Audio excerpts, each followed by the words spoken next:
On October 1st, 1987, 20-year-old Karina Mullen slid some file folders into a metal cabinet at the police station in the rural town of Central City, Kentucky.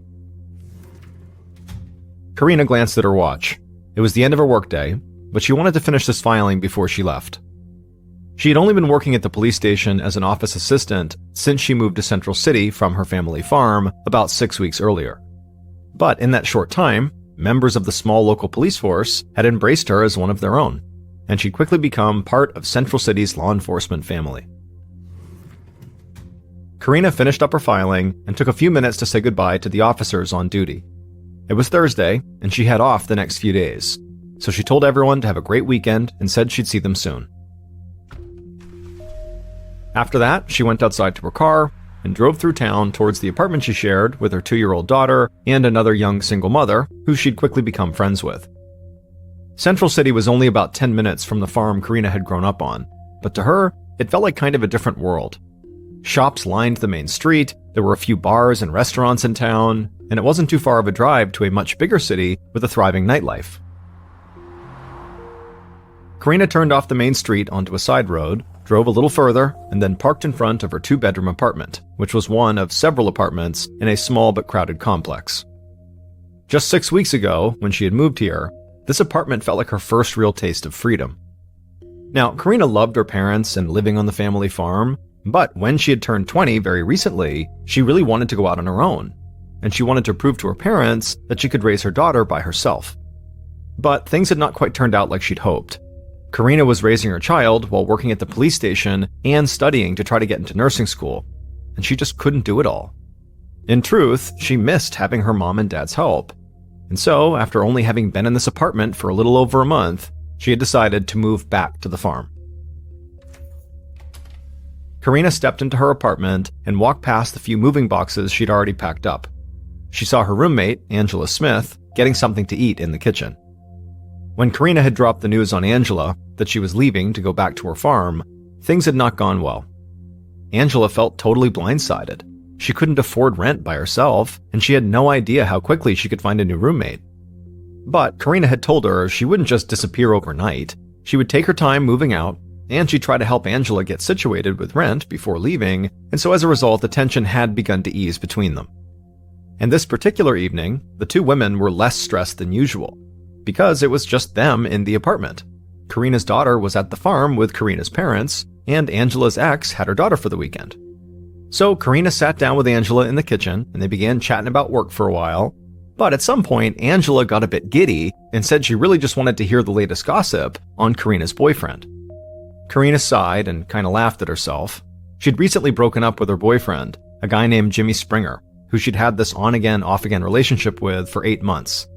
But almost in the same breath as talking about the most recent breakup with Jimmy, Karina told Angela that Jimmy was actually coming by later to spend the night. Karina knew this sounded sort of ridiculous, but even though she'd just cut Jimmy loose a few days earlier, she was looking forward to seeing him that night when her daughter was gone and they could just be alone together.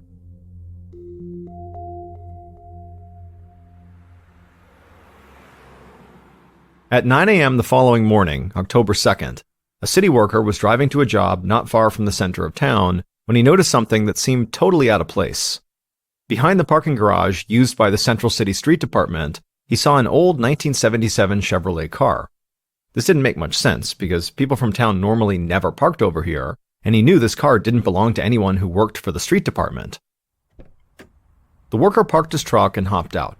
He wanted to make sure there wasn't someone in the car who might need help or something. He walked towards the car, and at first he didn't see anybody inside. But when he was just a few feet away, he got a good look at the trunk.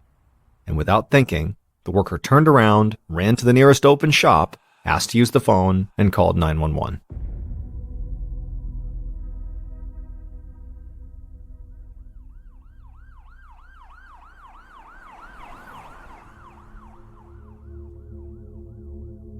Minutes later, Lieutenant Billy Fields of the Central City Police Department arrived at the scene with several other local police officers. Fields got out of his car. He was in his mid-40s and was one of the most experienced cops on the force. He saw the parked 1977 Chevrolet, and from where he was standing, it was clear there were bloodstains on the outside of the trunk. When the other cops looked at Fields and then over at the car he had just stared at, it hit them why he was so upset. They all recognized the Chevy. It belonged to their co-worker and friend, Karina Mullen. Fields walked closer to the car, and he saw blood smears that went into the trunk, like whoever had been bleeding might actually be in the trunk. Lieutenant Fields noticed the trunk was not actually closed all the way, so he reached down and opened it, and as soon as he did, he shouted and just turned away.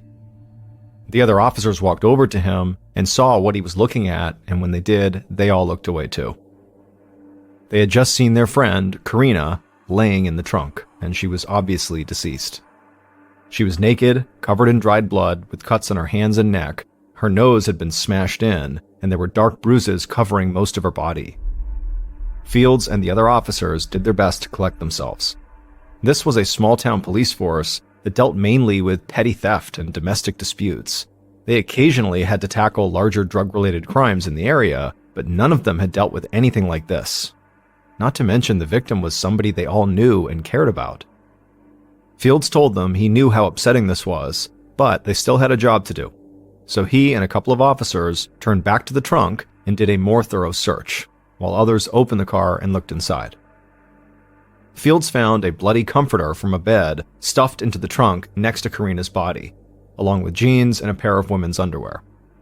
There was a lot of blood in the trunk, but Fields said there would be a lot more if she was actually killed in the trunk or in the car, versus being killed elsewhere and then moved to the car.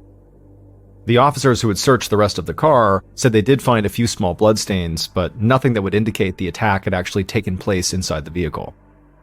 So as a result, Lieutenant Fields and the others began to think that Karina must have been murdered somewhere else and then thrown into her trunk and dumped here.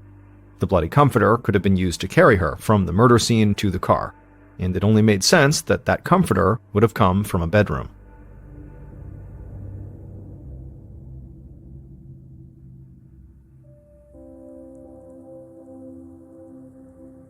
Later that day, after Karina's body had been removed from the trunk and the clothes and the bloody comforter had been bagged as evidence, Lieutenant Fields knocked on the front door of Karina's apartment.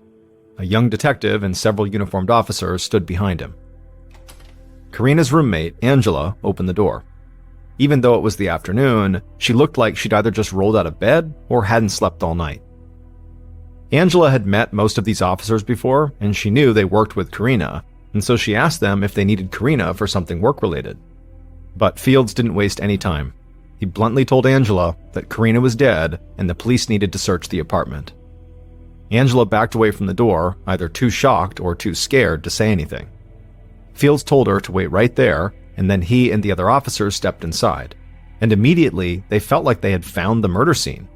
There was no sign of forced entry at the door, but they could clearly see bloodstains on the carpet. They followed the bloodstains down a short hallway to a closed door. Fields opened it, and when he and the others stepped inside, they knew this had to be Karina's bedroom. They saw photos of her, her parents, and her little girl. But they also saw a scene of complete horror. Blood spatter covered the wall above the bed, and the sheets looked like they had been soaked in blood. The officers also saw there was no comforter on the bed. There was no question this had to be where Karina had been killed. And so Fields sent the uniformed officers to canvass the apartment complex. The units were all close together, and the walls looked pretty thin. He thought somebody must have heard a violent attack last night. Fields and the young detective walked back through the apartment, and Fields barked at Angela to join them in the kitchen. Fields was usually a pretty easygoing guy, very calm on the job, but this case had already put him on edge. Fields and the detective sat down with Angela at the kitchen table, and Fields asked her when she had last seen Karina. Angela told him that they had both gone out to a club last night, since neither of their daughters were home, and they'd gotten back at around maybe midnight. They'd been drinking pretty heavily, so they both went to bed not long after that. Fields snapped right back. He didn't care how much she'd been drinking. This was a small apartment, and the two bedrooms shared a wall. There was no way Angela didn't hear what happened in Karina's room, and there was no way she didn't see the bloodstains on the carpet when she woke up. Angela hung her head and fought back tears, and as she did, Fields asked her if she was hiding something from them. She stayed silent for a second, and then nodded. She said she hadn't just been drinking the night before. She'd also taken a bunch of painkillers and totally blacked out. She said she was just kind of starting to feel normal again, and so that's why she hadn't heard anything the night before or noticed the bloodstains when she finally woke up. Lieutenant Fields took a breath and eased off a bit. He'd worked enough drug cases in the area to know that the right combination of booze and pills could basically make someone seem dead to the world for a while. This meant there was a chance Angela was actually telling the truth, that she really had no idea what happened over the last 10-12 hours. Fields and the young detective gave Angela a minute to collect herself. Then the young detective asked if there was anyone she could think of in Karina's life who might have wanted to hurt her. Angela said there was one obvious choice: Karina's on-again, off-again boyfriend, Jimmy Springer. Fields and the detective looked at each other. They didn't know a ton about Karina's boyfriend, but they'd heard enough from her at work to know her relationship had its share of drama. Fields asked if Angela knew the last time Karina had seen Jimmy. Karina closed her eyes and tried to fight back tears. She said last night, before Karina went to bed, she had told her to keep the front door unlocked, because Jimmy was coming over late and he was going to be spending the night.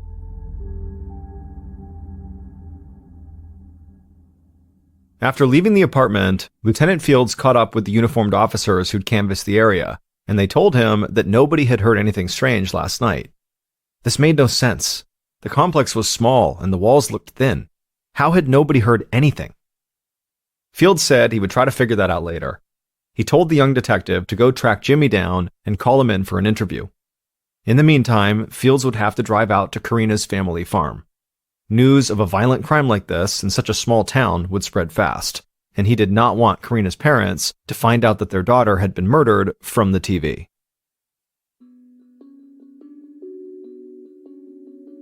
That afternoon, Fields sat down with Karina's parents in a large open room with high ceilings in their farmhouse, and he told them the news. Karina's mother broke down immediately, but her father just stared off into space, almost like his mind had gone completely blank. All Fields could do was tell them how sorry he was and how he would do everything in his power to find her killer. He told them that Karina was part of the family at the police department, and nobody would get away with doing this to her. Fields told the parents that he didn't want to intrude on their grief, but he wondered if they knew anything about Karina's latest boyfriend, Jimmy Springer. Karina's mom forced herself to stop crying for a second, and she got an angry look on her face. She said Jimmy was no good for her little girl. He was jealous all the time and he had a bad temper. Karina's dad quickly added that this was not just typical jealous boyfriend stuff that might be expected from a young man. He told Lieutenant Fields that a few weeks earlier, Karina had come to the farmhouse and her face was all red. When he asked her what had happened, she told him that Jimmy had grabbed her, dragged her into the bathroom, and rubbed off all of her makeup with a washcloth because he didn't like her wearing makeup when she was out. Fields assured the parents that the police were already working to bring Jimmy in for questioning. He said he would update them about the case as quickly and as often as he could. He told them again how sorry he was, then said goodbye and walked back outside to his car. On the night of October 2nd, so a little over 12 hours after Karina's body had been found, Lieutenant Fields sat with the Central City Chief of Police and the county sheriff in an interview room at the sheriff's department. Fields had been right, and the story of Karina's murder had already made the nightly news in cities all over the area. This was by far the biggest crime to have hit Central City in recent memory. So the chief and the sheriff wanted to make sure they handled everything by the book and that they could control the story in the media as much as possible. Just then, a deputy led Jimmy Springer into the room. Jimmy was 19 years old, tall and skinny, and he wore jeans and a t-shirt. He currently lived a little less than 2 hours away in Nashville, Tennessee, but police had found him staying with a friend in Central City. Jimmy sat down, and right away the sheriff asked him if he knew why he was there. Jimmy had already heard about Karina, so he responded by saying he had nothing to do with her death. The police chief asked Jimmy where he'd been the night before, and Jimmy said he'd gone to a local bar with a couple of friends just to have a few beers. Afterward, he swung by Karina's apartment, but when he knocked on the door, nobody answered, so he headed to his friend's house and crashed there for the night. The chief didn't hold back. He told Jimmy he thought he was lying. Karina's roommate had told police she left the door unlocked for Jimmy, so why didn't he just walk in? Jimmy sat there for a second and began to shift in his seat uncomfortably, but he stuck to his story. The investigators kept pushing, but Jimmy didn't budge. He just kept saying he had nothing to do with Karina's murder. Now, despite the fact that everybody in that room thought Jimmy was not telling them everything, the chief and the sheriff recognized that they didn't really have any clear evidence tying Jimmy to the murder yet, so they let him go. This decision baffled Lieutenant Fields. He argued that they were just letting Karina's killer walk out the door.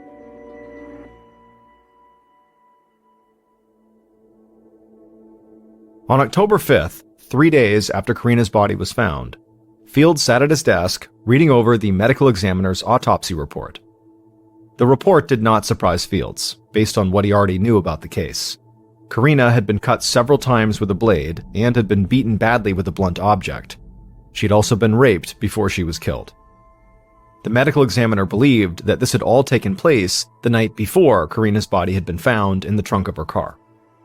Lieutenant Fields believed this autopsy report made Jimmy look even more guilty. The violence inflicted on Karina showed the kind of rage that police often saw in cases involving jealous boyfriends and husbands. But Fields had been told he couldn't go after Jimmy yet, so he had to be patient. The comforter, clothing, and other pieces of evidence found in the trunk of Karina's car and at her apartment had already been sent off to the state crime lab for testing. And Fields knew that those test results might help police close the case whenever they came in. While Fields read over the autopsy report again, an officer approached his desk and told him he'd just come across something important that had somehow gone overlooked. On the day before Karina's murder, a young man had called into the station saying he witnessed someone threatening Karina with a gun. And this alleged gunman was somebody the police in town knew all too well. His name was Jeffrey Lee Boyd, and he was the biggest drug dealer in Central City. The fact that this had gone overlooked didn't actually come as a shock or anything to Fields. This was a small police force with limited resources, and as soon as Karina's body had been found, everything else had sort of gotten pushed aside. Fields knew Jeffrey Lee Boyd well enough to know that he and his crew of drug dealers were very dangerous, and so Fields didn't want to just go after Jeffrey on potential murder charges unless he really had to. So he asked this officer to go find the witness and tell them to come down to the station. A little later that day, Fields met with this witness. But after only a few minutes of questioning, the young man's story began to fall apart. He went from accusing Jeffrey of sticking a gun in Karina's face to saying he actually wasn't positive Jeffrey had a gun at all, to admitting he hadn't even gotten a clear look at the man with Karina, so he couldn't even guarantee that it was Jeffrey. After the interview, Fields told his team it had felt like a big waste of time speaking to this witness. Jeffrey was definitely a known drug dealer and he'd done prison time in the past, but that didn't automatically mean he was Karina's killer. And if the police chief felt like they didn't have enough evidence to go after Karina's boyfriend Jimmy, then there was no way he was going to have them pursue a lead based on an eyewitness account that was flimsy at best. So, a few days into the investigation, the team already felt like they were treading water. And at the same time, Fields began receiving regular phone calls from Karina's dad, who was desperate for any updates. But Fields just kept apologizing and saying he had nothing new to report.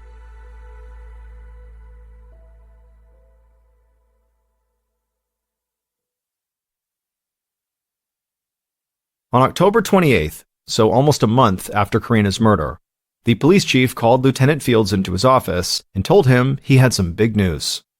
He'd just gotten a call from police in Nashville, Tennessee, and they'd picked up Karina's boyfriend Jimmy for stealing a computer from his work. They were currently holding him on grand larceny charges, but Jimmy had been talking a lot about the murder in Central City, and so they wanted the chief to know. And now the chief and the sheriff were going to Nashville to question Jimmy again.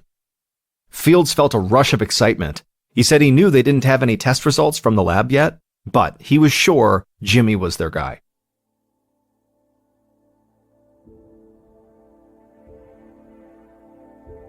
That night, Fields paced back and forth in the police station, anxiously waiting for any news. Most of the other officers waited with him. There was the sense that the chief's trip to Nashville was going to help bring this case to a close and finally get justice for their friend Karina. Finally, late that night, Fields' phone rang. He grabbed it and he heard the chief's voice on the other end. And the chief said Fields was not going to believe what had just gone down in Nashville. Jimmy had not confessed to the murder, but he had admitted to going into Karina's apartment that night. Fields knew this was a huge deal. It meant Jimmy had flat out lied to the police the first time he spoke to them. But the chief said there was something way bigger than that. Jimmy said he had gone to Karina's bedroom and seen blood, but instead of calling the police, he had driven around town looking for Karina himself, and when he didn't find her, he just went to his friend's house and fell asleep. This had to be one of the most unbelievable, ridiculous alibis the chief or Fields had ever heard in their law enforcement careers. And so a few minutes later, when Fields hung up the phone, he felt this huge sense of relief. The chief and the sheriff were ready to put together a case against Jimmy, because they too now believed he was the killer. On July 19, 1988, so 9 months after Karina's body had been found, her boyfriend, Jimmy, went on trial for her murder. Some officers who worked in the state crime lab felt like this case had actually been rushed to trial, because when the lab had finally tested evidence from the case, the results had not tied Jimmy directly to the murder scene. So the case against Jimmy was based entirely on circumstantial evidence. But Fields and other members of the Central City Police believed their case against Jimmy was still strong, and they expected a conviction. After a couple of days, the trial ended, and the jury deliberated for only an hour. Fields sat in the courtroom feeling a rush of anticipation as the jury foreman read the verdict, and Fields heard the words, "Not guilty." Fields felt like he had just gotten the wind completely knocked out of him. He'd spent a huge part of almost a year doing everything he could to ensure that Jimmy would go to prison for killing Karina. Now, any hope of that was gone. The police officers filed out of the courtroom feeling utterly defeated and like they had failed their friend and her family. And with 9 months of work basically erased, they had no idea where to restart the investigation. During the weeks following Jimmy's trial, Lieutenant Fields felt like he was scrambling. But he and his team did decide to revisit the possibility that the killer could be Jeffrey Lee Boyd, that drug dealer who may or may not have threatened Karina with a gun. And this time, when they looked into it, they discovered something new about Jeffrey. He was close friends, and maybe even lovers, with Karina's roommate, Angela. The team immediately went back to their early notes from the case, and they quickly found something else they had missed. The medical examiner's toxicology report made it clear that no alcohol or drugs were present in Karina's body when she was killed. But Angela had told Fields and the other detective that she and Karina had been drinking heavily the night of the murder. Fields said he was frustrated with himself. These oversights could be chalked up to a small team handling a case that might be too big for them, but he apologized for what he saw as a massive misstep on his part. Still, they now had a clear connection between the drug dealer, Jeffrey, and the victim, and they now believed the victim's roommate had lied to them. So, in August of 1988, 10 months after the murder, Fields brought in Angela for another interview. But all she could say was that, maybe she'd been wrong. Maybe she only thought Karina was drinking a bunch when they went out, because she herself had been really drunk and on painkillers. Following his talk with Angela, Lieutenant Fields tracked down 25-year-old Jeffrey at his house, and he happened to be there with an 18-year-old drug dealer named Kramer, who cops believed worked for Jeffrey. The two dealers made an odd-looking pair. Jeffrey was this tall, massive guy who had no problem physically intimidating people, while Kramer was skinny and barely stood 5 feet tall. Fields talked to them for a while at the house, but when he got back to the station, he told the chief that both young men had barely said a thing. This seemed par for the course, though, because Jeffrey, who had been questioned many times in the past by police, sorta knew to keep his mouth shut. Even though Jeffrey had started to seem like a strong suspect on the surface, as the investigation went on, Fields was not able to produce enough evidence to convince anyone that they had a case against Jeffrey. And once Jeffrey fell off the radar, the investigation began to dry up. In fact, as brokenhearted as police officers and the people who knew Karina still were, there seemed to be an effort from everybody to just move on. Like the only way for the town to heal was to put this horrific murder case behind them, despite it being unsolved. And so as months and then years went by, there were only 2 men who seemed to still be actively looking for Karina's murderer. That was her father and Lieutenant Fields. Sometimes, Fields would even pick up Karina's dad at the farm, and they would just drive around together, looking for any potential clue that they might have missed. But those clues never surfaced, and the years kept passing by. Eventually, Lieutenant Fields retired from the force, and then once Fields was gone, Karina's dad convinced the state police to pick up the investigation. And they tried for a time to solve the murder, but eventually, they also let the case go. Finally, after over a decade of searching, Karina's mom convinced her husband that he needed to drop the case too. They could not spend the rest of their lives hunting for a killer that nobody could find. That is not what Karina would have wanted for them.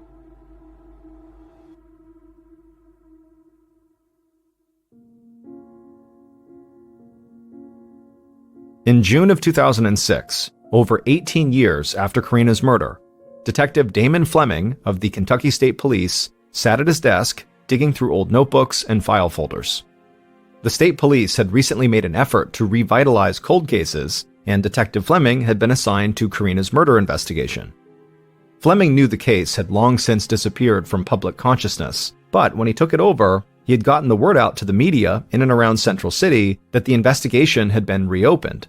And if anybody had information, no matter how insignificant they thought it might be, they should contact the state police. Sitting at his desk, Fleming heard someone call his name. He looked up from the notebook he was reading, and he saw an officer there with this woman who appeared to be in her 30s, and she looked absolutely terrified. Detective Fleming asked what he could do for her, and she said she needed to talk to him in private. Fleming stood up, signaled for the other officer to leave, and then he led the woman into a conference room. He closed the door behind them, and then sat down across from her at a long wooden conference table. As soon as she sat down, the woman kept glancing over her shoulder like she thought somebody was following her. But Fleming assured her they were totally safe in here, and he asked her why she needed to see him. Tears began running down the woman's cheeks as she cleared her throat, and then she told him her name was Samantha Robinson, and that when she was 16 years old, she had witnessed the brutal murder of Karina Mullen. Detective Fleming sat there, silent and almost in awe of this woman, and by the time she stopped talking, he knew that she had given him all of the information he would need to finally close Karina's murder case after almost 20 years.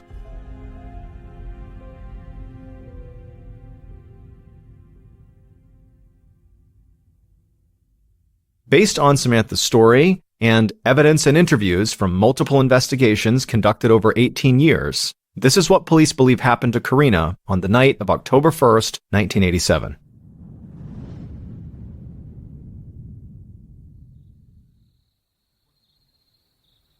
On that night, 16-year-old Samantha Robinson was walking down the middle of a street in Capital City, Kentucky towards her house when she heard a car behind her. Samantha turned and saw headlights rapidly approaching, so she hopped up onto the sidewalk to get out of the way. Suddenly, the car came to a screeching halt right alongside her. The driver's door and the front passenger door flew open, and two men came out and rushed towards her. The driver grabbed Samantha and she kicked and screamed, but there was no way she could get out of his grip. The passenger opened up one of the back doors, and the driver shoved Samantha into the back seat and then slammed the door shut behind her. Samantha looked next to her, and there was the group's leader, sitting in the back seat, smiling at her.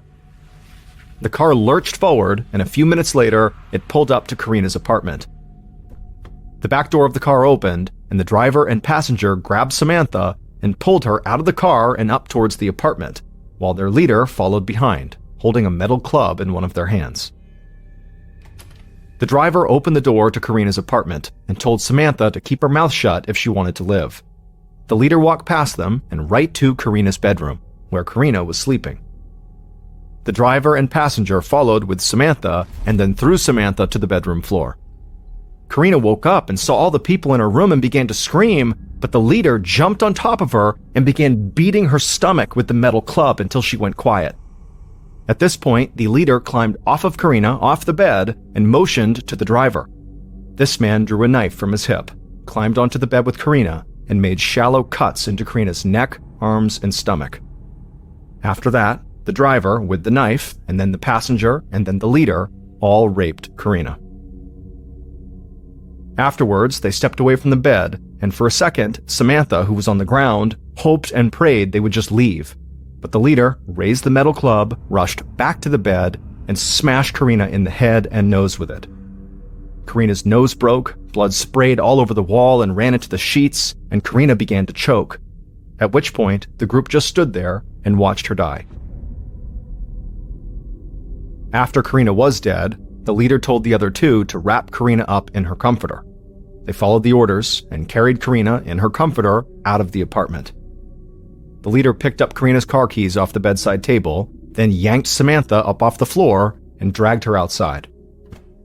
The leader opened up the trunk of Karina's '77 Chevrolet that was parked out front and told the others to dump Karina inside of it. Then the leader handed the car keys to Samantha and told her if she drove them to the parking garage near the center of town, they might let her live. Shaking and terrified, Samantha did as she was told. She climbed into the driver's seat with the killers and drove them to a spot behind the parking garage in town and parked the car. And then in a flash, this teenage girl killed the engine, took the keys out of the ignition, leapt out of the car, and threw the keys as far away as she could. By the time the killers knew what had happened, Samantha was already running through the shadows and making her way home. The leaders sat in the car for a second and just started laughing. They said there was no way this little girl would ever rat them out. She would spend the rest of her life in constant fear that if she did, they would find her and kill her. And so all three of the killers got out of Karina's car and walked through town, covered in blood. The driver and the passenger went their own way, and the leader walked home, showered, and went to bed. The following morning, the killer's leader got dressed, grabbed their badge and gun, and headed to their place of work, the police station. The drug dealer, Jeffrey Lee Boyd, and his 18-year-old friend Kramer helped carry out Karina's murder. But their leader, the one who was in charge of the murder, also happened to become the lead investigator on Karina's murder, Lieutenant Billy Fields.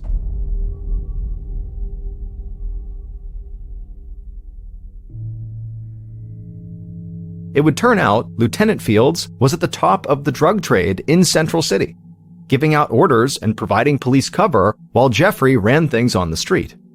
But Jeffrey just couldn't keep quiet. One day, while he was hanging out with Karina's roommate, Angela, he let it slip that he had cops working with him and protecting him, and Karina heard all of this. Jeffrey quickly realized he'd made a huge mistake, so the day before the murder, he got his gun and threatened to kill Karina if she talked, just like the witness described seeing. But Fields thought that was not enough. The only way to be sure they would not get caught was to kill her. Fields and Jeffrey were sadistic, though. Murder wasn't enough for them. So when they were driving to Karina's and saw that teenager Samantha on the street, they decided to grab her and make her watch what happened next. And what happened next is they raped and killed Karina and forced Kramer to participate. But Karina's roommate Angela had been in her bedroom and heard everything that night. But they threatened to kill her if she talked. Jeffrey came up with the story about Angela and Karina going out and drinking and taking pills for Angela to tell the police. Fields also told Jeffrey to threaten everybody who lived in that apartment complex. That's why when they were asked by police, all those neighbors said they didn't hear anything. After that, Fields made sure to personally overlook whatever needed to be overlooked in the investigation in order to steer it away from him and his partners. Karina's boyfriend Jimmy almost turned out to be the perfect patsy for Fields. But in court, Jimmy's lawyers argued that police had bullied and manipulated him into saying things that were not true, and so he was acquitted. And after Jimmy was found not guilty, Lieutenant Fields led the investigation into his own accomplices, but he made sure to steal evidence from the police station to make sure his accomplices didn't actually look guilty, so eventually the case went cold. It would take almost 20 years for Samantha to finally get over her fear of Fields and Jeffrey. When she heard the case had been reopened, she went straight to the state police and told them everything. She said she owed it to Karina. Angela ultimately aided the prosecution and was only charged with perjury.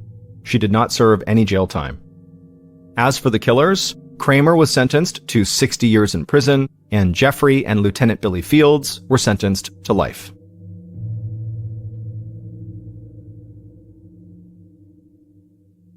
On the hot evening of September 20th, 1987, 37-year-old Maria Ferreira hosted a lively family gathering at her small home in Goiânia, Brazil. Goiânia was a cosmopolitan city with nearly 1 million people. Gleaming skyscrapers and tropical fruit trees lined the wealthy downtown area. But there were also areas of extreme poverty. Maria and her husband, Davayer, lived in one of these lower-income neighborhoods where they owned and operated a scrapyard on their property. It was hard work, especially in the intense tropical heat.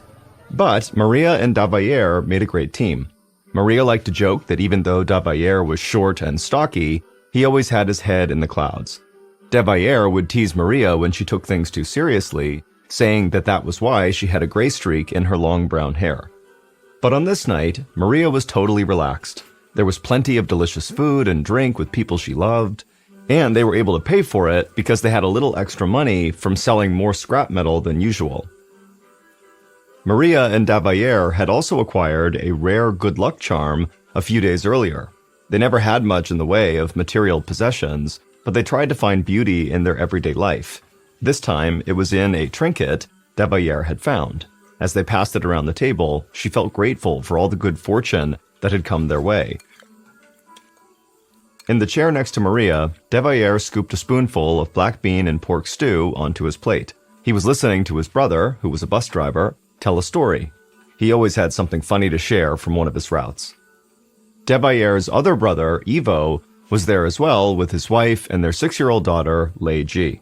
The little girl's big brown eyes and joyful laugh filled Maria with love.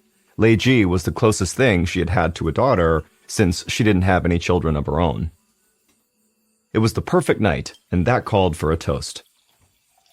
Once everyone refilled their glasses, Maria raised hers in the air and thanked her family for coming.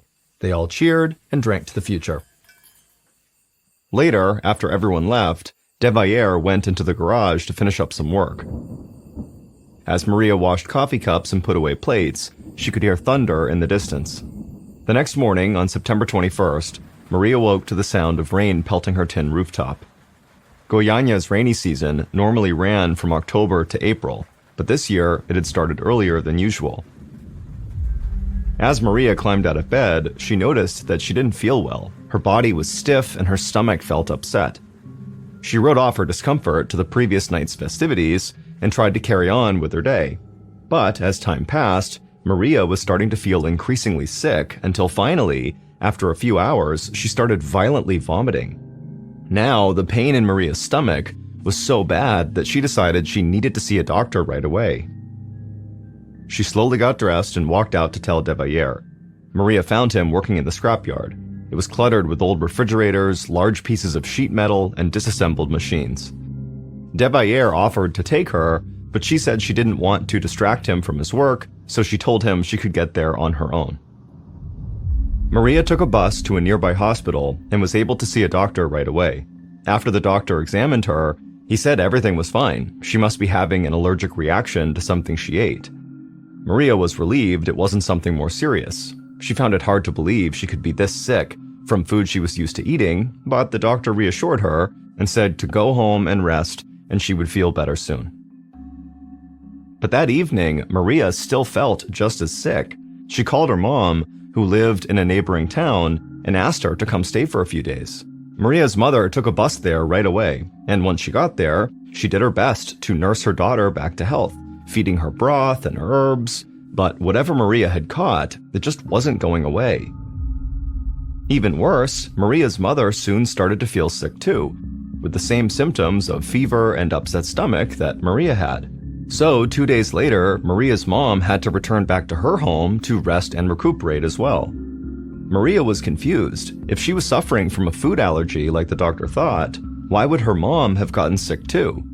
So now she thought maybe she'd come down with the flu and her mother had just caught it from her. So when her brother-in-law, Ivo, stopped by the house on September 24th, Maria tried to keep her distance from him. She'd been sick for 4 days and didn't want to risk passing anything on.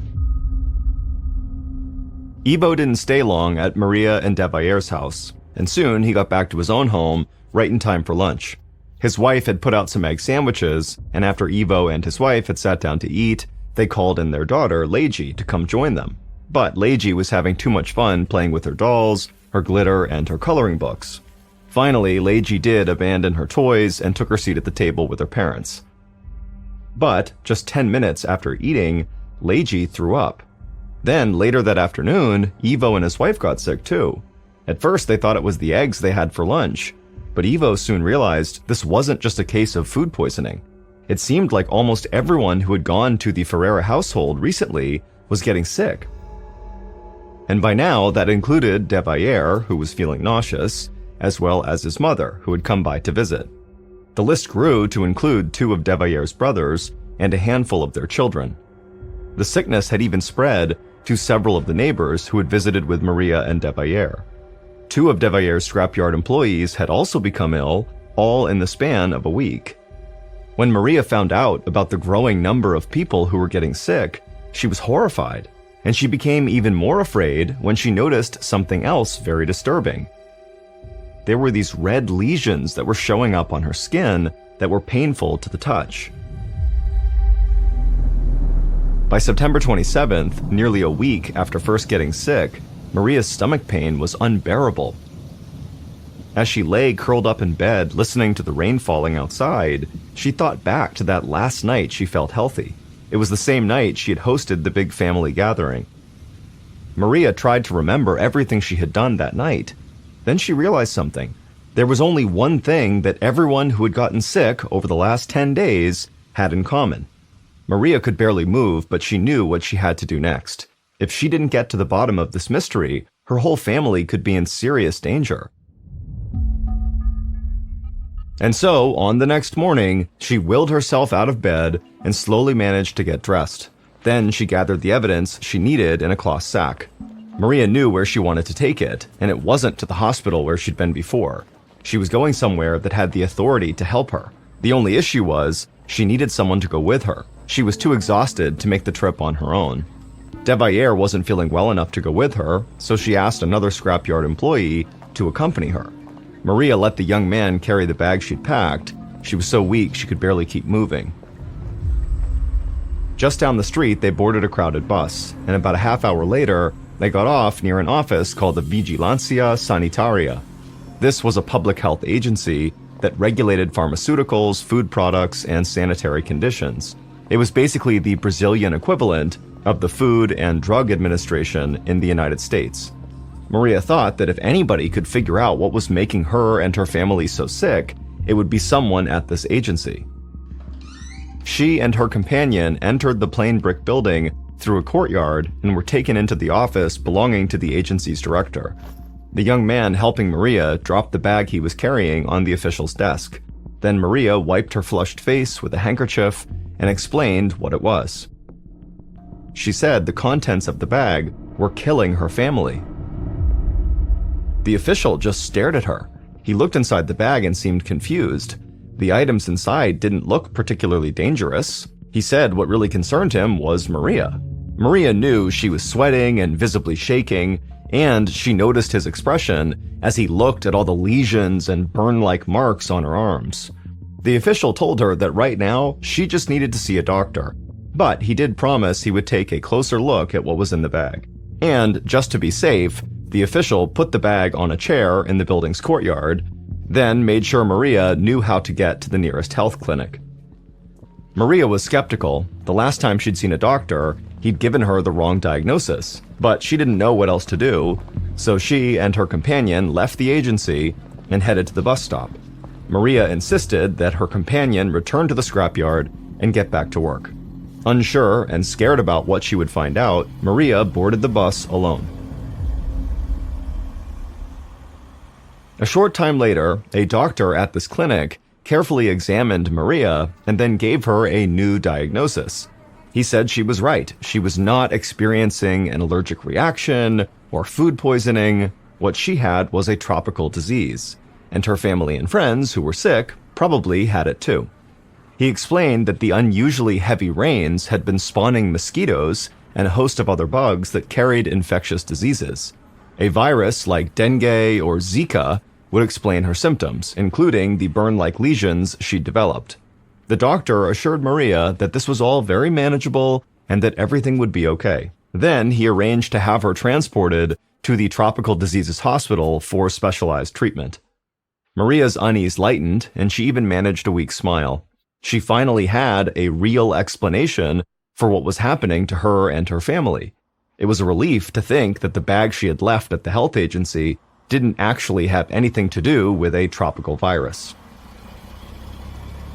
Less than an hour later, Maria arrived at the Tropical Diseases Hospital. As a doctor took her vitals, she asked if he knew what type of virus was going around.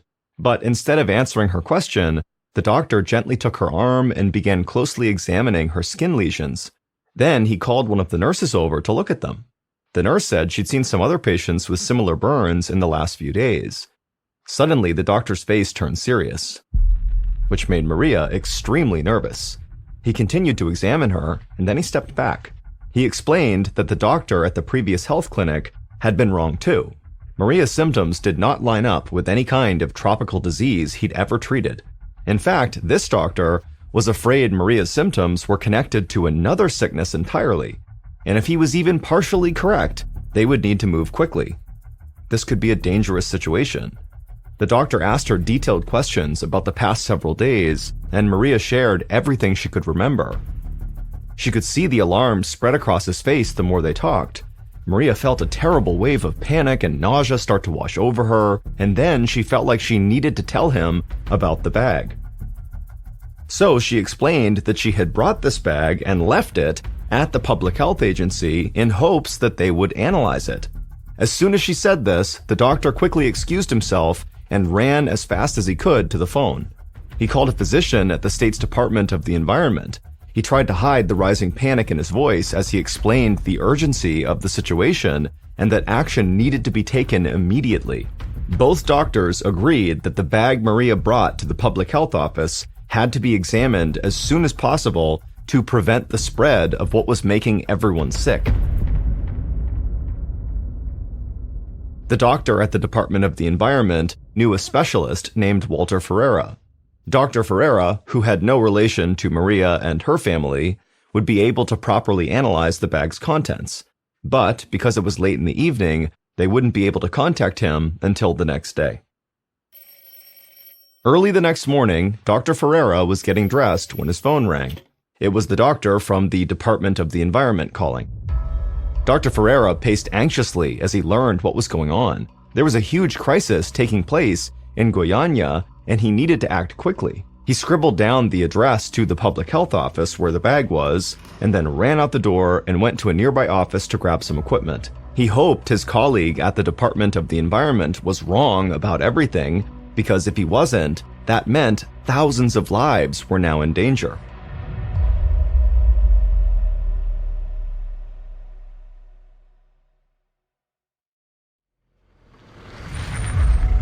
About an hour later, Dr. Ferreira arrived at the public health office.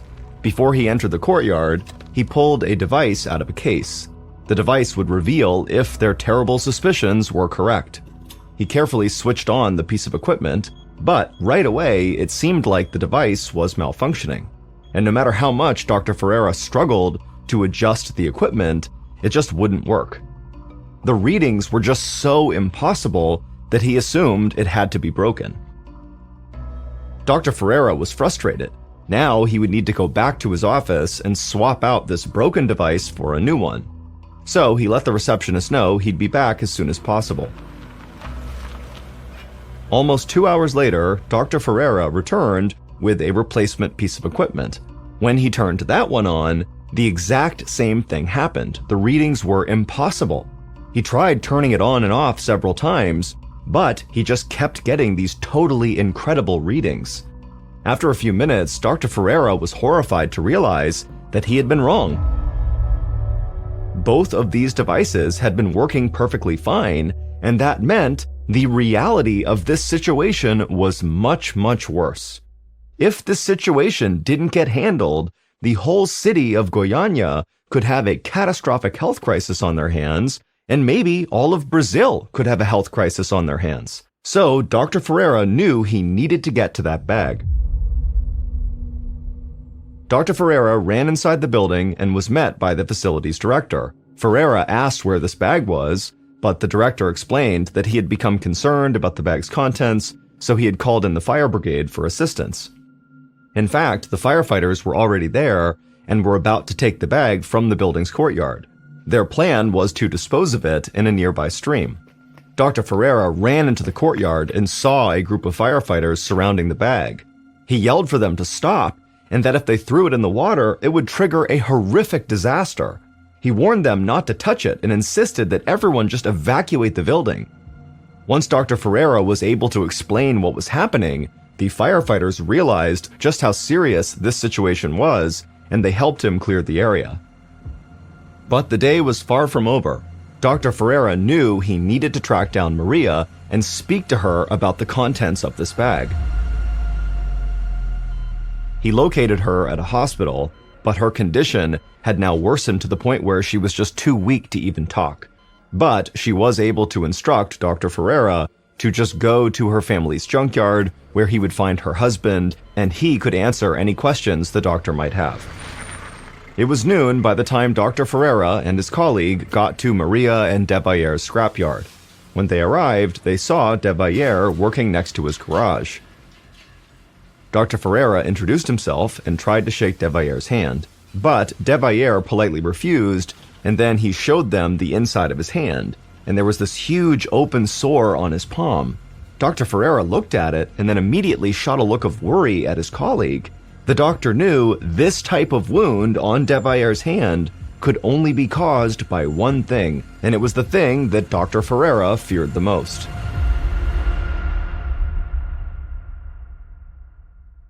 Devaillere told them that this whole situation began 11 days earlier on September 18th. That morning, around 10 a.m., a young man had stopped by their scrapyard and told him about some scrap metal he'd found and wanted to sell. He had never seen anything like it and thought it was valuable. Devaillere said he was interested and told the young man to bring it over. Later that day, the young man returned, now hauling something in a wheelbarrow. Inside this wheelbarrow were the disassembled pieces of a large metal contraption. There was also a small capsule shaped like an oversized thermos. Devaillere thought both items were made of stainless steel, which would earn him a nice profit. But after Devaillere examined the capsule more closely, he became even more excited. It was lined with lead, which was an even more valuable metal.